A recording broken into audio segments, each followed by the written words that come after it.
Hey everyone, I've been living frugally for almost 4 years now, and in today's video I figured I'm going to share with you my absolute favorite frugal habits. Number 1, exercising at home. Now, I'm a lover of Ashtanga yoga. I've been doing it ever since I was 18, I believe. Later, I did it at a gym where it was again really cheap and convenient for me to go to. And now I'm doing it at home and have been doing so for years now. Why?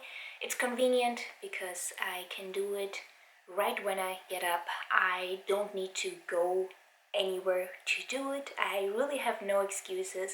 It's a beautiful exercise, and doing it at home allows me to do it every single day.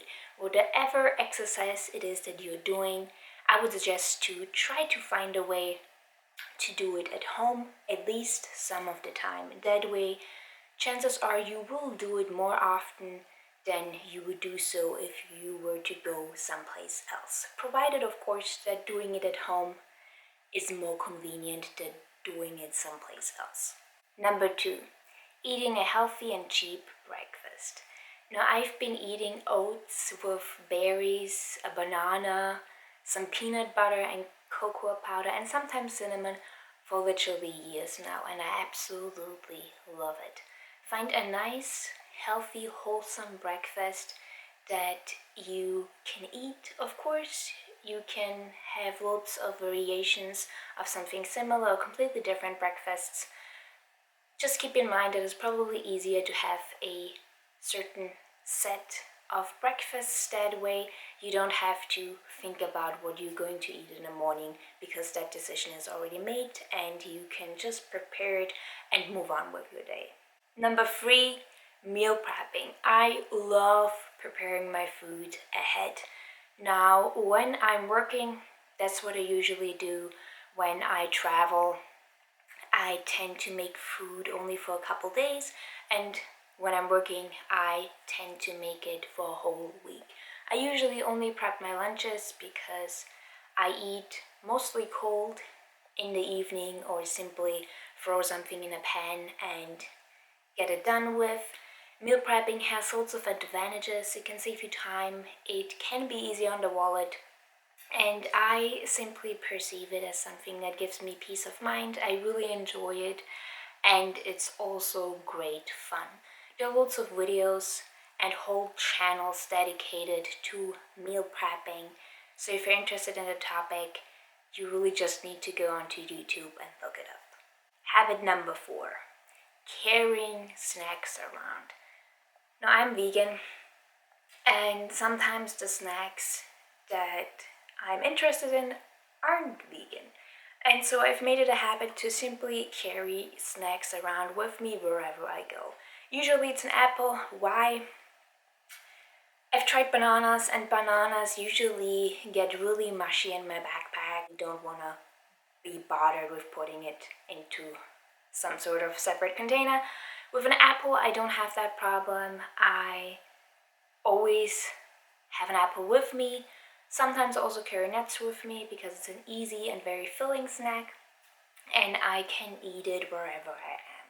So I would suggest pick a couple different snacks that you really enjoy and that keep you filled in case you don't find a meal that you like, or in case you're somewhere on the go and you simply don't have the opportunity to grab food, or if you simply get hungry during the day.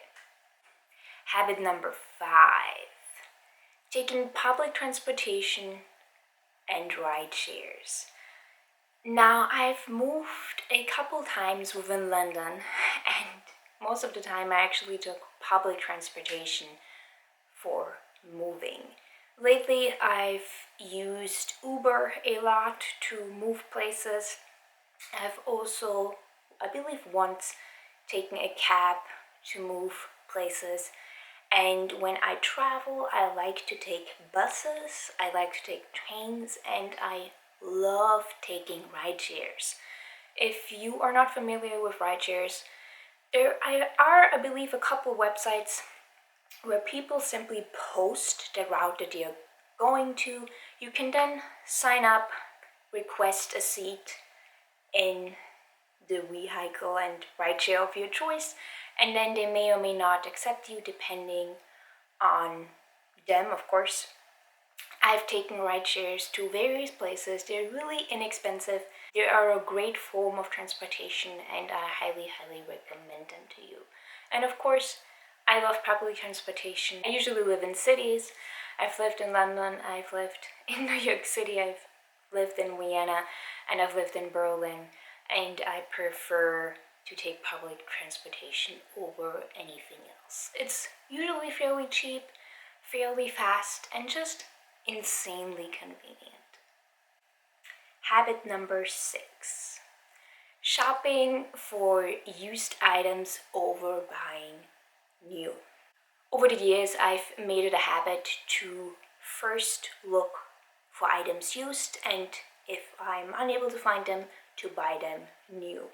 Most recently, I purchased a laptop used, I purchased a camera used, I purchased a drying rack used, I purchased a blender used, I purchased a whole bunch of things used. And then I also purchased quite a few things new because I wasn't able to find what I was looking for used. That being said, most of the time, if you are patient and if you have the time, you will find things that you're looking for used. It's a great way to save money. It's also a great way to get in touch with your community because oftentimes there are local websites or Facebook groups where you can look for items and where you can also sell items. I've had some really, really lovely interactions with people because I was either buying from them or selling to them. It's just a really lovely way. It's very kind to the environment. And again, it's also a great way to save money. Habit number 7. Think long term when it comes to money. Now, when I was younger, there were times when I did blow a whole bunch of money on clothing. However, at the same time, I was also saving a lot of money because I knew that I wanted to move abroad and I wanted to have enough money that would allow me to do just that. When it comes to money, I think it's really beneficial to have a long-term view. I'm big on emergency funds, on just having some money aside in case things go down. It gives me peace of mind.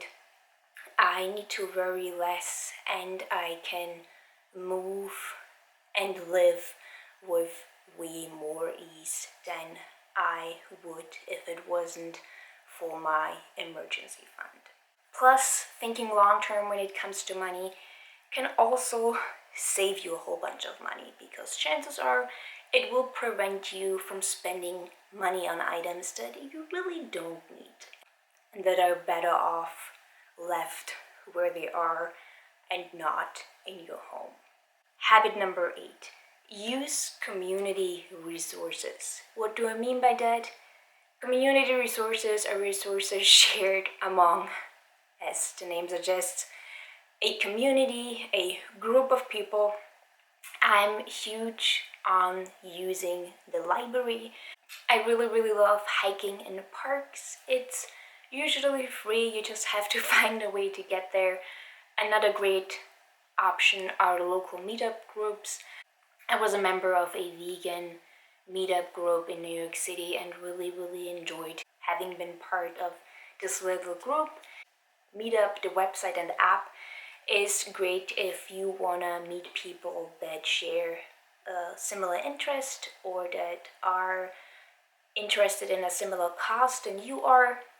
I highly recommend checking it out along with couchsurfing because while couchsurfing is mostly used by travelers, it's also neat because it allows you to connect with locals that are living in your city or community.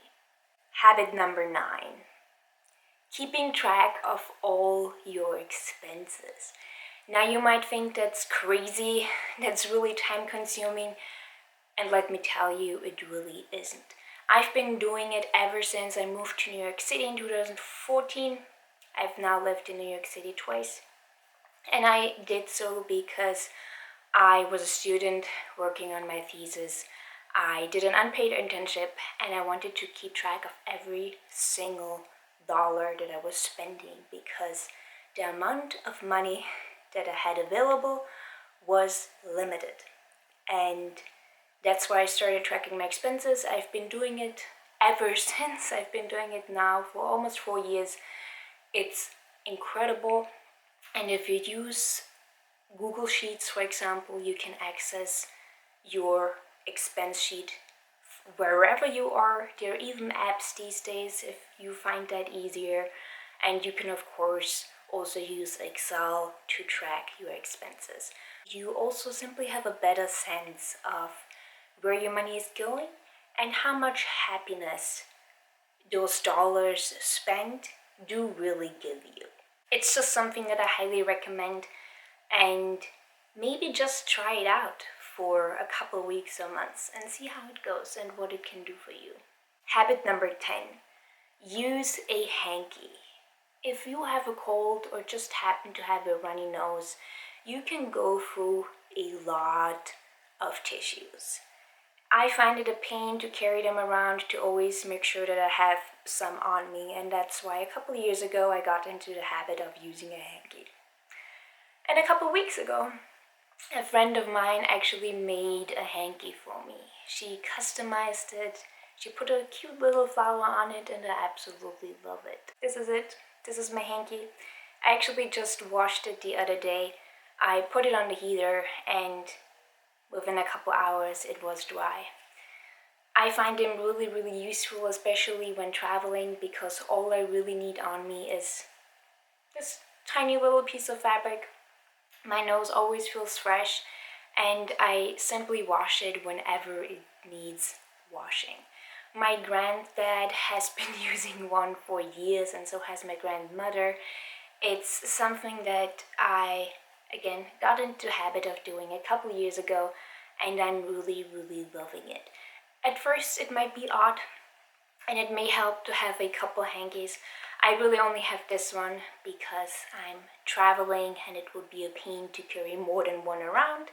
However, if you have the space, you might just have a couple of hankies on hand. That way you can use a fresh one every single time you blow your nose. It's very neat. It saves you a ton of money. It's very kind to the environment because all you're using is this and you can just wash it in the sink, and I highly recommend giving it a try. That was it for my frugal habits. These are things that I've been doing for years now and that I'm really, really loving. Please share with me your frugal habits and things that you do on a regular basis to not only save money but enhance your experience of life. I would really love to hear from you. Have a lovely day and see you guys next time.